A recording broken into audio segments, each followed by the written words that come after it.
ইন্ডিয়ার যে ইক্কাত, বাংলাদেশের টাঙ্গাইলে যে ইক্কাত শাড়ি হয়, এই ইক্কাতের ডিজাইনে এই শাড়িটা করা হয়েছে প্রিমিয়াম সিল্কে। দেখেন এই পুরোটা শাড়ি একদম গাঢ় কফি কালার। কফি কালারের নিচে যে চওড়া একটা নেভি ব্লু অংশ দেখছেন, এটা হচ্ছে শাড়ির পাড়। এরকম চওড়া করে একটা পাড়।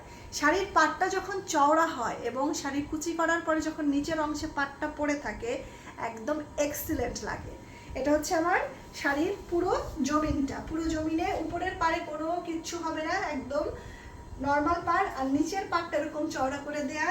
এবং এই শাড়ির আঁচলটা করা হয়েছে একেবারেই পাড়ের সাথে মিল করে। এই যে দেখেন, এটা হচ্ছে আমার আঁচল, একদম হচ্ছে কালচে নেভি ব্লুতে এরকম সুন্দর করে একটা ভেজিটেবল ডাইয়ের কালার করা হয়েছে এই শাড়িটাতে।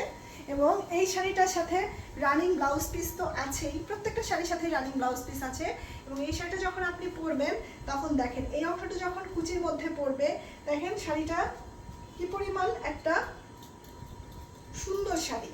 এবং এরকম এন্টিকের গয়না যদি পরতে পারেন তাহলে আপনাকে কি পরিমাণ সুন্দর লাগবে আমি একটু ধরে দেখাই। এই যে কি